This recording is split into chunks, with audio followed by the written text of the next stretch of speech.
Jesus, o Senhor, havia dito algumas palavras, e na sequência, no Evangelho segundo João, no capítulo 6, o versículo 60, nós lemos: ao ouvirem isso, ao ouvirem as suas palavras, muitos dos seus discípulos disseram: dura é essa palavra, quem consegue ouvi-la? Quem pode suportá-la? Hoje, mais do que nunca, a cultura pop é celebrada em muitas partes do mundo, é celebrada em muitas partes do Brasil, e ela é lembrada hoje aqui. E algo que se pode dizer acerca da cultura pop é que ela gosta sim das luzes, ela gosta sim das grandes produções, ela gosta da festa, da música, ela aprecia muito bem tudo isso, e tudo isso é muito bom. Mas a cultura pop ou o mundo pop é bem light, é bem leve, é cordial, é atrativo. Não cabe muito bem no mundo pop falar que cristãos são torturados e mortos pela fé em Cristo Jesus ainda nos dias de hoje. Não cabe muito bem no mundo pop lembrar as pessoas de que no Nordeste brasileiro centenas de milhares de crianças são escravizadas por conta da pobreza extrema.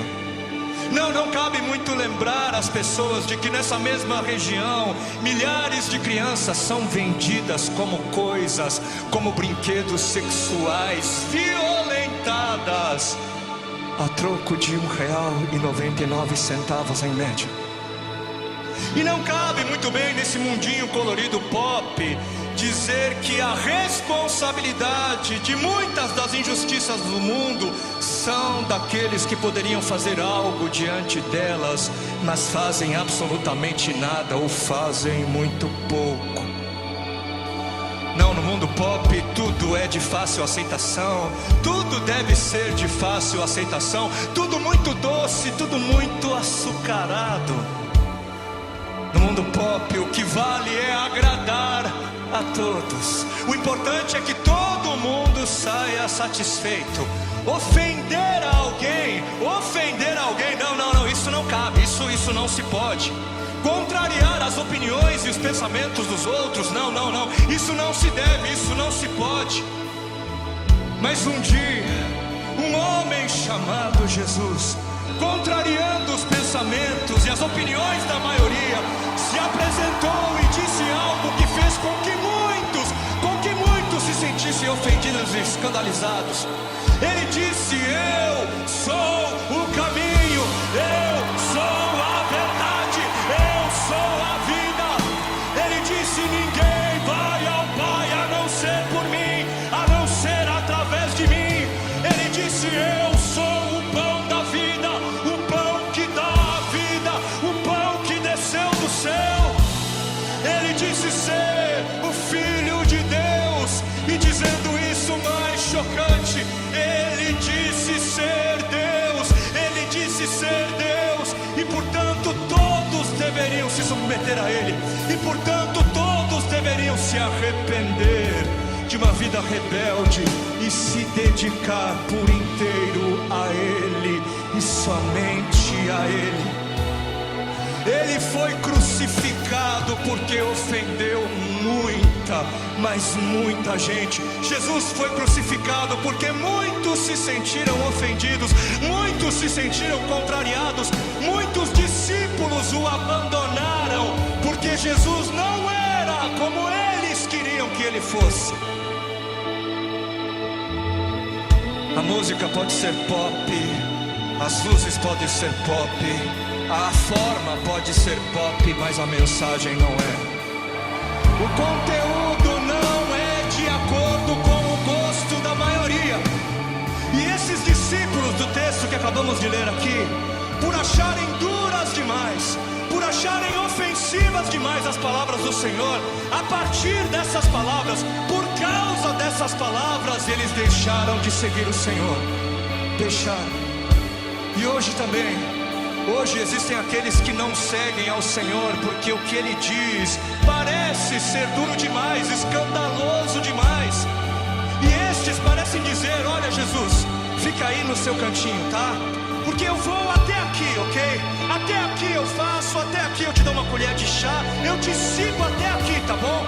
Mas se eu tiver que ir além, se você me disser algo que contraria a minha opinião, eu tô fora. Eu tô fora, tudo bem? Mas o Senhor, Ele não se mostrou nem um pouco abalado com a deserção de muitos. Ele não se mostrou abalado, Ele não disse, não, pelo amor de Deus, não me abandonem. Ok, eu mudo o conteúdo, ok, eu exagerei um pouco, eu admito, eu vou pegar mais leve, eu prometo, não vão. Não, Ele não se abalou. Ele ainda se virou aos 12 discípulos, aos que eram verdadeiramente os seus discípulos, e disse, e vocês não vão embora não.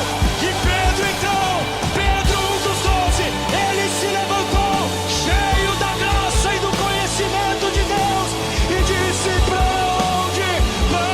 onde iremos, para quem iremos? Tu tens as palavras de vida, só tu tens palavras de vida eterna. Que cremos e sabemos que o Senhor é o Santo de Deus, que o Senhor é o Messias esperado, o Messias aguardado. Sim, cremos que o Senhor se fez carne, sim, cremos que o Senhor no nosso meio habitou. Oh, cremos que o Senhor é aquele que foi concebido pela Virgem. Sim, cremos que o Senhor foi aquele que viveu sem pecado, inocente, que morreu a nossa morte, mas que no terceiro dia ressuscitou, e hoje vive, e um dia haverá de vir para nos buscar, e um dia haverá de voltar para nos buscar, para me levar pro meu lugar. Se cremos, só tu tens palavras de vida.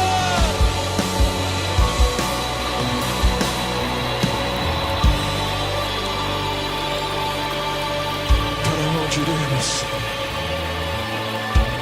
Bem-aventurados os que não se escandalizam com as palavras do Senhor. Felizes são aqueles que encontram doçura em suas palavras, porque elas são vida em eternidade. É por isso que para aqueles que creem, as palavras do Senhor são doces como mel, são palavras de vida. Na verdade, a dureza não está nas palavras do Senhor, mas nos corações daqueles que a ouvem. Não é a palavra que é amarga, mas é a boca que a experimenta que está cheia de amargura.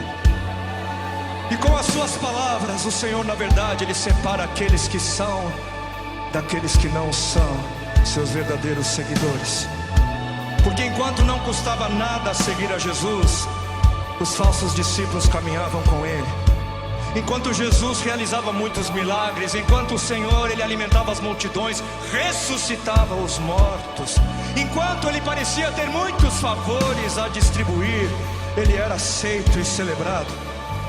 Só enquanto tudo que Jesus parecia ser não confrontava a opinião geral, só enquanto tudo que Jesus parecia ser não incomodava a vida de ninguém, Ele era aceito por esses falsos discípulos, apenas interessados em se dar bem.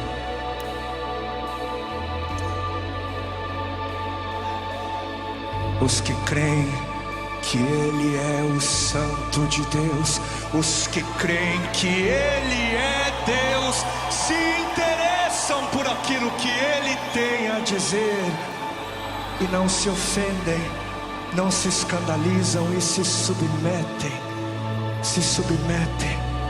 porque creem. Para estes as suas palavras são palavras de vida em eternidade. Ele é o Santo de Deus Ele é o Santo Deus, Ele é o Santo Deus, Ele, Jesus, Jesus, Jesus, nome, nome sobre todo nome, Jesus, Jesus, Jesus. Ele é